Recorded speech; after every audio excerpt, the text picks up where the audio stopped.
Reading Picture of Dorian Gray feels like being in a beautiful road with the worst asphalt ever. My whole reading experience was interrupted by so many rough reading slumps, but somehow I managed to finish it. And I have some thoughts on Selfishly Beautiful Dorian Gray.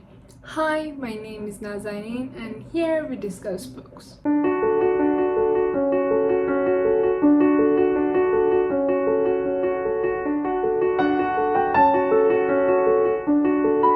Even after finishing the book, I still stand by the fact that Dorian Gray was founder of Playboy culture, for the lack of better words.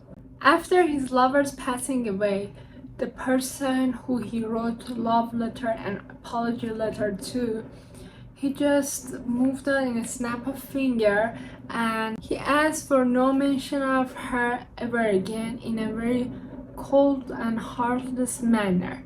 You may claim he was hurt, but I think it was just bluntly heartless. Even after allegedly becoming good, he removed a poor village woman out of his life after having as much fun as possible with her beauty. He disguised him not wanting to commit and seeing her out of her league as a reason for her rising benevolence. This was just blissful ignorance that even Lord Henry, who supported him from day one, was aware of.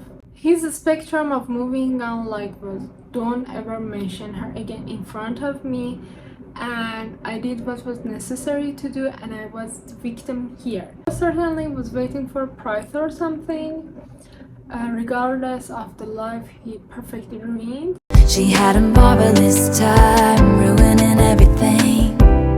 Speaking of which, throughout the book, The Picture of Dorian Gray was some elite words and sentences that just spoke to my soul, especially the compliments they paid for their love interest. I'm going to elaborate with example. From the moment I met you, your personality had the most extraordinary influence over me. I was dominated soul, brain, and power by you. You became to me the visible incarnation of the unseen ideal whose memory haunts us artists like an exquisite dream. I worshipped you. I grew jealous of everyone to whom you spoke. I wanted to have you all to myself. I was only happy when I was with you. When you were away from me, you were still present in my art. Of course, I never let you know anything about this. It would have been impossible. You wouldn't have understood it. I hardly understood it myself. I only knew that I had seen perfection face to face, and that the world had become wonderful to my eyes. Too wonderful, perhaps, for in such mad worships there is a peril. The peril of losing them, no less than the peril of keeping them. Taylor Swift, is that you? I mean, if anyone ever articulate their words for me in this manner, I would have butterflies all over. I've already stated that I wouldn't be friends with Lord Henry in this video here for very obvious reasons.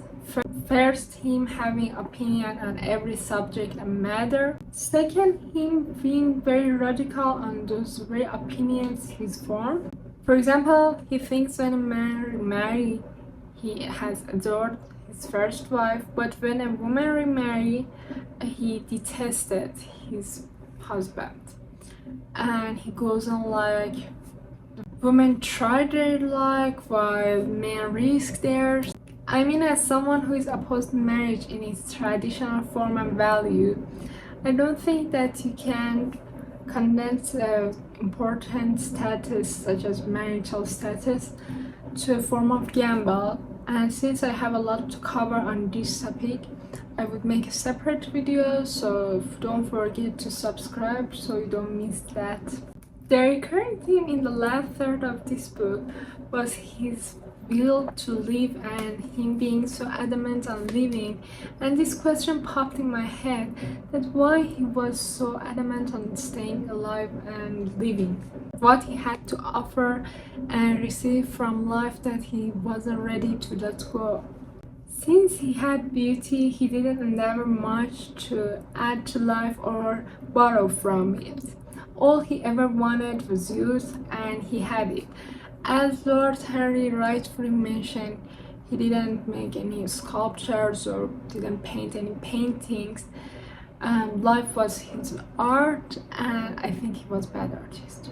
As it has been mentioned, immorality was a vague concept in the Picture of Dorian Gray book. We know that corruption and wicked things are happening, but we are quite unable to place it. But from different angles, the thing that is so vague is the definition of sin. In religions, sin has very defined definition, but I don't think that Dorian Gray was a religious person, and he lives in a society that couldn't care less about a religious definition of sin. They had to construct a meaning for the thing. There are moments psychologists tell us when the passion for sin, or for what the world calls sin, so dominates nature that every fiber of the body, as every cell of the brain, seems to be instinct with fearful impulses. Men and women at such moments lose the freedom of their will. They move to their table as automatons move. Choice is taken from them, and conscience is either chilled, or if it lives at all, lives but to give rebellion its fascination and disobedience its charm. For all sins, as theologists weary not of reminding us, are sins of disobedience. Why you should read The Picture of Dorian Gray? Because despite of the books and existence of privilege and the things like traversed by man's skin, the question still seems unanswered. That are we able to forgive people because of their beauty? Or are we ready to forgive people because of their beauty? I still want to talk about the book Picture of Dorian Gray, especially from legal aspect, so subscribe for that. And let me know if you have read any book from Oscar Wilde or any authors from that era. Yeah, that's it. Bye for now.